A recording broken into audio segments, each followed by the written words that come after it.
నేను మిమ్మల్ని లైక్ చేయమని అడగట్లేదు, సబ్స్క్రైబ్ చేయమని అడగట్లేదు. కేవలం మీ రాశి నక్షత్రాన్ని మాత్రం కామెంట్ చేయండి. కనీసం 500 కామెంట్స్ టార్గెట్ పెట్టుకున్నాం. ఈ ఛానల్ నుంచి వచ్చే డబ్బులు కూడా మేము తీసుకోవట్లేదు, కాబట్టి సబ్స్క్రైబ్ చేసుకోవద్దు. చేసుకున్నా మీరు అన్సబ్స్క్రైబ్ చేసుకున్నా మాకు పర్లా, కానీ మాకు కావాల్సింది ఒకే ఒక కామెంట్. మీ రాశి మీ నక్షత్రాన్ని కామెంట్ చేయండి. గ్రహాల యొక్క గమనం, అలాగే కొత్త ఉగాది సంవత్సరం యొక్క రాశిఫలాలు విశ్లేషిస్తే బుధుడు ప్రత్యక్ష గమనంలోకి రావడం వల్ల కొన్ని రాశుల వారికి అద్భుతమైన యోగాలు కలగబోతున్నాయి.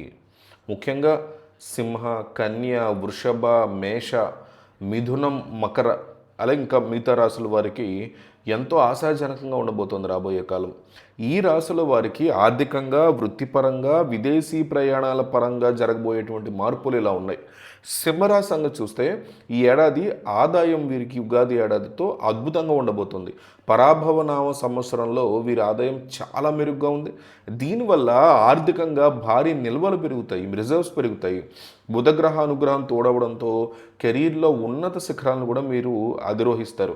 ముఖ్యంగా వ్యాపారస్తులకి పాత బకాయిలన్నీ వసూలవుతాయి.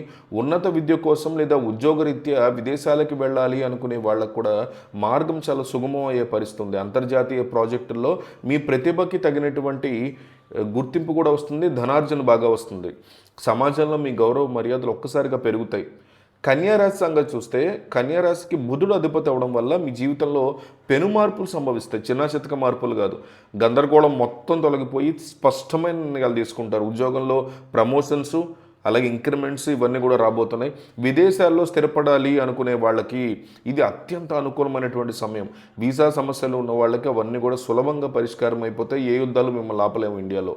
సో ఆర్థికంగా స్థిరత్వం ఏర్పడమే కాకుండా కొత్త ఇల్లు లేదా వాహనం ఖచ్చితంగా కొంటారు. వ్యాపార విస్తరణ కోసం విదేశీ సంస్థలతో ఒప్పందాలు కుదుర్చుకునేటువంటి అవకాశం కూడా చాలా క్లియర్గా కనిపిస్తుంది. వృషభ రాశి పరిస్థితి చూస్తే బుధుని యొక్క శుభ గమనం ఆర్థికంగా కాసుల వర్షం కురిపించబోతోంది. గతంలో ఆగిపోయినటువంటి చెల్లింపులు లేదా ఇలాంటివన్నీ కూడా సఫలమవుతాయి. వ్యాపారంలో నూతన భాగస్వామ్యాలు మీకు లాభిస్తాయి. సాంకేతికంగా ఉన్నటువంటి వాళ్ళకి, అంటే టెక్నాలజీలో ఉన్న వాళ్ళకి విదేశాల నుంచి భారీ ఆఫర్లు రాబోతున్నాయి. మీ కెరీర్ యొక్క పురోగతి బ్రహ్మాండంగా ఉండబోతోంది. అంతర్జాతీయ ప్రయాణాలకు సంబంధించినటువంటి ప్రణాళికలు డెఫినెట్గా విజయవంతం అవబోతున్నాయి. ఆర్థిక ఇబ్బందుల నుంచి పూర్తిగా బయటపడి ఐశ్వర్యవంతమైనటువంటి జీవితాన్ని గడపబోతున్నారు. మేషరాశి పరిస్థితి చూస్తే కమ్యూనికేషన్ నైపుణ్యాలు వీళ్ళకి మెరుగుపడే పరిస్థితి ఉంది. దీనివల్ల మీరు అధికారులను మెప్పించి కెరీర్లో ఉన్నత స్థానాలకు చేరుకుంటారు. ఆర్థికంగా కొత్త ఆదాయ మార్గాలు తెరుచుకుంటాయి. మీకు విదేశీ ప్రయాణాల కోసం ఎదురు చూస్తున్న వారికి ఆటంకాలు కంప్లీట్గా తొలగిపోయి ప్రయాణం ఈజీ అవుతుంది. ముఖ్యంగా మార్కెటింగ్ రంగంలో ఉండేవారికి విదేశీ క్లయింట్ల నుంచి భారీ ప్రాజెక్టులు అందబోతున్నాయి. పెట్టుబడుల ద్వారా మంచి లాభాలు రావడంతో మీ ఆర్థిక స్థితి గణనీయంగా పెరగబోతోంది. ఇష్టమైన పనుల్ని విజయవంతంగా కూడా మీరు పూర్తి చేయబోతున్నారు.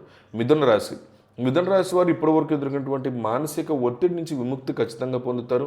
బుధుడు అనుకూల గమనంలోకి రావటం వల్ల మీలో ఆత్మవిశ్వాసం ఖచ్చితంగా పెరుగుతుంది. వృత్తిపరంగా వినూత్న ఆలోచనలు చేసి కూడా మీరు విజయం సాధిస్తారు. ఆర్థిక లావాదేవీల్లో మీకు ఎదురనేదే ఉండదు. ఉద్యోగరీత్యా విదేశాలకు వెళ్ళేటువంటి అవకాశాలు కూడా చాలా ఎక్కువగా ఉన్నాయి. అంతర్జాతీయ స్థాయిలో మీ పరిచయాలు ఒకసారిగా పెరిగి అది భవిష్యత్తులో భారీ లాభాలకు కూడా ఇది దారితీస్తుంది. కొత్త వ్యాపారాలు ప్రారంభించి పెట్టుబడులు పెట్టడానికి ఇది సరైనటువంటి సమయం అని చెప్పుకోవాలి. మకర రాశి వారికి పనుల్లో వేగం పెరుగుతుంది. గందరగోళంగా ఉన్నటువంటి షెడ్యూల్స్ అన్నీ కూడా సర్దుకొని పనులు సాఫీగా సాగుతాయి. ఆర్థికంగా ఊహించినటువంటి ధనలాభం కలిగే పరిస్థితి కనిపిస్తుంది. రియల్ ఎస్టేట్ లేదా షేర్ మార్కెట్లో పెట్టుబడులు పెట్టిన వారికి రెట్టింపు లాభాలు వచ్చే పరిస్థితి కనిపిస్తుంది.